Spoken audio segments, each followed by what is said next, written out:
मला साहेबांना एकदा विचारू द्या की आपण 3 तासापासून जे केलंय ते त्यांच्या डोक्यात शिरले की नाही। साहेब, आमची मागणी काय होती तुम्ही एकदा तुमच्या तोंडाने सांगा। बरोबर आहे, तुमची मागणी आहे की गुन्हा दाखल करा। एक मिनिट मी बोलतो कुठला गुन्हा नाव घ्या। तुमची मागणी आहे अॅट्रॉसिटी गुन्हा आणि इतर कलम। तुमच्या पत्रामध्ये अॅट्रॉसिटीचा उल्लेख आहे की नाही? आमच्या पत्रामध्ये आम्हाला जे लिगल कन्सल्टन्सी झाले त्याप्रमाणे आम्ही आपल्याला दिलेले आहे। ऐका ना साहेब, मी जर उद्या चोरीची कंप्लेंट केली तर तुम्ही मर्डरचा गुन्हा तर दाखल नाही करणारच ना? बरोबर आहे, कॉमन सेन्स सीबी लेवलच्या लोकांना आपल्याला रायटिंग मध्ये दिले आहे। हे रायटिंग मध्ये नको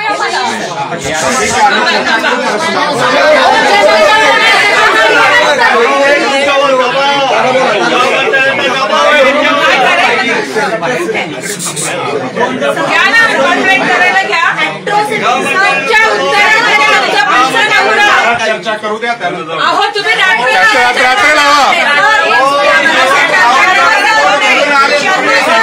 3 दिवस झाले अजून कुठलीही पोलीस कंप्लेंट घेतली जाते।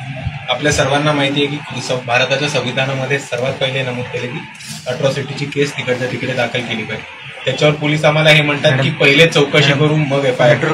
ती घटनाक्रम चुकीची होते, पहिले एफआयआर करायला लागते मग त्याच्यावरती कारवाई व्हायला लागते। आणि त्याच्यावर महत्वाचं म्हणजे औरंगाबादचे पोलीस, महाराष्ट्र मधले पोलीस पुण्यामध्ये येऊन कारवाई करतात। पुण्याच्या सीपीला काही माहिती नसते, ऑफिशियल कुठलं पत्र व्यवहार नसते आणि ते जे अॅट्रॉसिटीचा प्रकार घडलाय, टॉर्चरचा प्रकार घडलाय आणि पोलिसांच्या ब्रुटॅलिटीज आहेत त्याच्यावरती ह्या पोरी 3 दिवस लढत आहेत। आज दिवसभर सकाळी इथे वंचित बहुजन आघाडीचे कार्यकर्ते, इतर पक्षांचे कार्यकर्ते सकाळपासून थांबलेले, तरी कोणतीही एफआयआर किंवा दखल घेतली जात नाही।